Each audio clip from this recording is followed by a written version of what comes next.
Dipaksa nikah bab 36. Jangan lupa subscribe, like dan komen. Dinda menghela nafas panjang melihat kecemasan mereka. Dinda, katakan kamu kenapa? Apa yang terjadi hingga dahi kamu diperban? Desak Alvaro khawatir. Dedi, ayo kita ke rumah sakit. Ajak Kanaya menarik ulur tangan Alvaro. Ya, Naya benar, kata Alvaro setuju. Tanpa menunggu Dinda menjawab, ia langsung mematikan sambungan video call. Melihat sambungan mati secara sepihak, Dinda mengerutkan kening. Tadi khawatir dan cerocos sudah seperti emak-emak pemilik kos, sekarang mendadak hilang. Itulah yang dipikirkan Dinda sambil menggeleng kepala menatap ponselnya. Alvaro dan Kanaya terburu-buru keluar ruangan menuju parkiran. Ayo Dedi, cepat. Naya takut Momi terluka parah. Ucap Kanaya mendesak Alvaro untuk melangkah jalan lebih cepat ke parkiran, sedangkan ia berada di dalam gendongan Alvaro. Iya sayang, ini juga Dedi sudah cepat. Sahut Alvaro, dikira ia setan bisa langsung hilang dan berada di tempat yang diinginkan dalam sekejap. Mana ada seperti itu, jalan Dedi begitu lambat seperti keong. Ejek Kanaya tidak terima perkataan Alvaro yang berkata sudah cepat. Ya sudah kalau begitu sekarang Naya gendong Dedi. Mungkin langkah Naya lebih cepat dari Dedi. Ucap Alvaro menantang Kanaya. Mana bisa seperti itu, Naya masih kecil tidak bisa menggendong Dedi yang berat sudah seperti karung beras berton ribu. Tolak Kanaya. Kalau begitu Naya diam jangan banyak cerocos. Perintah Alvaro meminta putri kecilnya diam. Kepala Alvaro rasanya pening mendengar ocehan Kanaya. Kenapa tidak bisa anteng di dalam gendongan? Kenapa selalu protes? Dirinya sama dengannya yang cemas dengan keadaan Dinda sekarang. Namun rasa khawatirnya tidak ingin ia perlihatkan secara terangan. Itu hanya akan menambah takut putrinya pada keadaan Dinda sekarang. 1 jam 15 menit kemudian, Alvaro dan Kanaya tiba di rumah sakit. Tidak menunggu lama kedua orang tersebut langsung masuk. Perasaan khawatir sudah menggebu-gebu. Permisi, ruangan dokter Dinda berada di mana? Tanya Alvaro pada salah satu staf rumah sakit. Orang tersebut terperangkap melihat Alvaro. Kedua bola mata tidak lepas memandang ketampanan pria di hadapannya. Sungguh ciptaan sang kuasa yang indah. Alvaro melihat wanita tersebut tidak menjawab, melainkan diam melongo memandangnya, membuatnya jengah. Permisi, di mana ruangan dokter Dinda, istri saya? Tanya ulang Alvaro. Kali ini ia menambah kata istri saya. Hal tersebut membuat wanita di depannya seketika berubah raut wajahnya. Maaf, Pak. Ruangan dokter Dinda berada di lantai 2. Nanti dari sini Bapak bisa naik lift. Setelah sampai belok kiri, lalu lurus, nanti ada ruangan ICU. Dari situ 5 ruangan adalah ruangan dokter Dinda. Jelas wanita tersebut. Hari ini baru saja bertemu pria tampan, tapi seketika hatinya harus kembali patah. Ternyata pria di hadapannya ini sudah memiliki istri, bahkan sudah memiliki anak hasil dari percintaan mereka. Terima kasih, ucap Alvaro, saat ingin beranjak pergi, tangannya ditahan Kanaya. Kenapa sayang? Bukannya Naya mau ketemu Momi?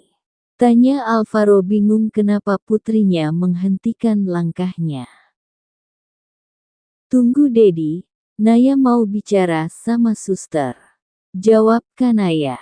Suster, Dedi Naya sangat mencintai Momi, jadi jangan sekali memberi tatapan seperti itu pada Dedi.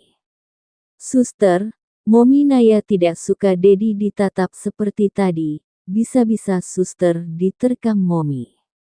Momi Naya kalau marah sangat seram seperti singa. Jadi suster harus jaga pandangan kalau tidak mau diterkam hidup.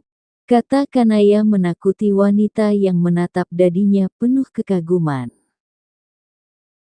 Kanaya tidak suka ada wanita menatap dedinya seperti itu, karena dedinya hanya milik Momi bukan orang lain. Maaf, Dek. Suster janji tidak akan mengulangi lagi, tapi jangan kasih tahu ini pada Dokter Dinda ya. Pinta wanita tersebut memohon. Wanita tersebut menelan kasar Sulaifa mendengar pernyataan jika Dinda sangat seram jika sedang marah. Meski sedikit ragu, sebab dari pengamatan selama di rumah sakit, Dinda tidak terlihat seperti apa yang dikatakan bocah kecil ini. Bahkan yang selalu ia lihat Dinda wanita baik, lemah lembut, penyayang dan sabar. Mendengar pernyataan dari bocah ini berbanding terbalik dengan sikap sehari Dinda di rumah sakit membuat ia bingung harus mempercayai yang mana. Oke, Naya tidak akan beritahu Momi, tapi suster harus tepati janji tidak memandang Dedi Naya seperti tadi, atau Momi Naya menerkam hidup suster seperti singa. Kata Kanaya senyum puas dalam batin. Alvaro diam menggeleng kepala melihat tingkah putri kecilnya ini, ternyata perkataan Papa Naldo dan Mama Sofia benar adanya. Kanaya sangat pintar bermain drama, bahkan aktingnya sangat akurat, hingga tidak ada seorang pun mengetahui mana perkataan jujur dan bohong. Alvaro berpikir dari mana bakat Kanaya ini. Dirinya tidak memiliki bakat akting seperti artis, untuk Dinda kayaknya tidak mungkin. Iya, suster janji, katanya. Baiklah, ayo Dedi kita pergi, Naya khawatir dengan keadaan Momi. Ajak Kanaya. Iya, sahut Alvaro beranjak jalan menggandeng tangan mungil Kanaya. Kedua orang tersebut berjalan mengikuti arahan suster tadi. Dinda duduk di kursi dengan kepala menunduk menyandar pada kedua tumpuan tangan yang dilipat di meja. Kepalanya sedikit pusing, entah kenapa terasa berat, hingga ia memutuskan untuk tidak ke kantin dan beristirahat di sini.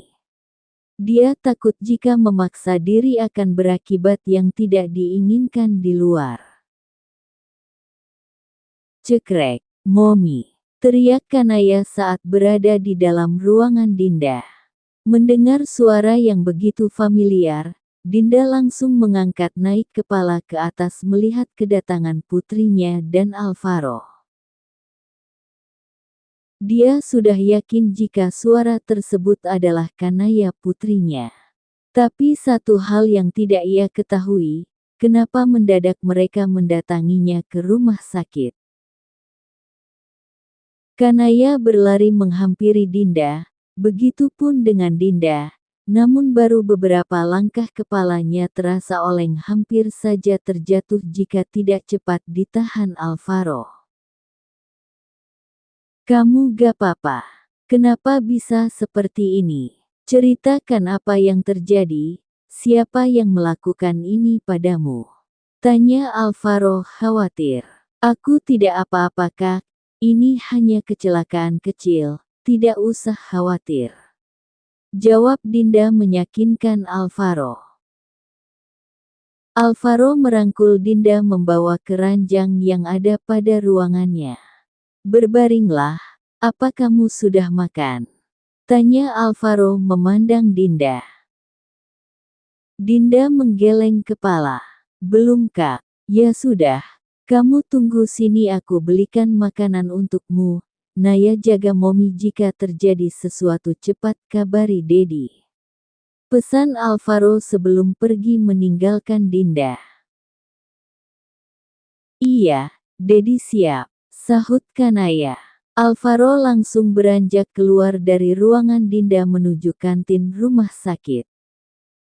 Dinda memandang kepergian Alvaro, seketika senyuman terukir di ujung bibirnya.